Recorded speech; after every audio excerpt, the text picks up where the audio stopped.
ಇತ್ತೀಚೆಗೆ ಹೃದಯಾಘಾತ ಅನ್ನೋದು ಮಕ್ಕಳಲ್ಲಿ ಯುವ ಜನರಲ್ಲಿ ಹೆಚ್ಚಾಗ್ತಾ ಇದೆ. ಕರ್ನಾಟಕದಲ್ಲಿ ಪ್ರತಿ ವರ್ಷ ಸುಮಾರು 96,000ಕ್ಕೂ ಹೆಚ್ಚು ರೋಗಿಗಳು ತೀವ್ರ ಹೃದಯಾಘಾತದಿಂದ ಹಠಾತ್ ಸಾವಿಗೀಡಾಗ್ತಾ ಇದ್ದಾರೆ ಎಂದು ಆರೋಗ್ಯ ಮತ್ತು ಕುಟುಂಬ ಕಲ್ಯಾಣ ಇಲಾಖೆ ತಿಳಿಸಿದೆ. ಈ ಹೃದಯಾಘಾತ ಯಾವಾಗ ಯಾರಿಗೆ ಬರುತ್ತದೋ ಗೊತ್ತಾಗಲ್ಲ. ಅದರಲ್ಲೂ ಕೊರೋನಾ ನಂತರ ಹೃದಯಾಘಾತಗಳ ಸಂಖ್ಯೆ ಹೆಚ್ಚುತ್ತದೆ. ಇನ್ನು ಭಯ ಪಡುವ ಸಂಗತಿ ಅಂದರೆ ಚಿಕ್ಕ ಮಕ್ಕಳು ಕೂಡ ಇದಕ್ಕೆ ಬಲಿಯಾಗ್ತಾ ಇದ್ದಾರೆ.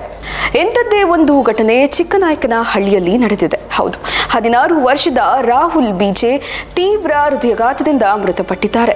ಶುಕ್ರವಾರ ಶಾಲೆಗೆ ಹೋಗಿ ಬಂದ ನಂತರ ಮನೆಯಲ್ಲಿ ರಾತ್ರಿ 9:30ರಲ್ಲಿ ಓದುತ್ತಿರುವಾಗ ತೀವ್ರ ಎದೆನೋವು ಕಾಣಿಸಿಕೊಂಡಿದೆ. ತಕ್ಷಣ ಪೋಷಕರು ಉಳಿಯಾರಿನ ಆಸ್ಪತ್ರೆಗೆ ಕರೆದುಕೊಂಡು ಹೋದರಾದರೂ ಚಿಕಿತ್ಸೆ ಫಲಕಾರಿಯಾಗದೆ ರಾತ್ರಿ 10 ಗಂಟೆ ಸುಮಾರಿನಲ್ಲಿ ಸಾವನ್ನಪ್ಪಿದ್ದಾನೆ.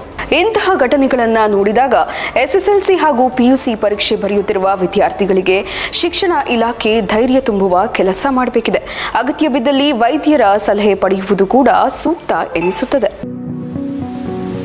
KSR ಹಾರ್ಡ್ವೇರ್ ಮತ್ತು ಎಲೆಕ್ಟ್ರಿಕಲ್ಸ್ ನಮ್ಮಲ್ಲಿ ಎಲ್ಲಾ ರೀತಿಯ PVC ಪೈಪುಗಳು, ಕೇಸಿಂಗ್ ಪೈಪುಗಳು, ಎಲ್ಲಾ ರೀತಿಯ fitting items, 3 phase motors, sump motors ಹಾಗೂ ಉತ್ತಮ ಗುಣಮಟ್ಟದ ಸಿಮೆಂಟ್, ಕಬ್ಬಿಣ, CPVC ಪೈಪುಗಳು, ಡ್ರಿಪ್ ಐಟಮ್ಗಳು, ಕೇಬಲ್ಗಳು, ಡ್ರಮ್ಗಳು, ಎಲೆಕ್ಟ್ರಾನಿಕ್ ಬಿಡಿಭಾಗಗಳು ಹಾಗೂ ರೈತರಿಗೆ ಬೇಕಾದ ಎಲ್ಲಾ ರೀತಿಯ ಹಾರ್ಡ್ವೇರ್ ಮತ್ತು ಎಲೆಕ್ಟ್ರಿಕಲ್ ಐಟಮ್ಗಳು ನಮ್ಮಲ್ಲಿ ದೊರೆಯುತ್ತವೆ. ಇನ್ನೇಕೆ ತಡ, ಕೂಡಲೇ ಭೇಟಿ ನೀಡಿ. KSR ಹಾರ್ಡ್ವೇರ್ ಮತ್ತು ಎಲೆಕ್ಟ್ರಿಕಲ್ಸ್, ಬೆಸ್ಕಾಂ ಆಪೋಸಿಟ್, ತೋಟಸಾಗರ ಗೇಟ್ ಬಳಿ, CS ಪುರ ರಸ್ತೆ, ಗುಬ್ಬಿ. ದೂರವಾಣಿ ಸಂಖ್ಯೆ 9480479259.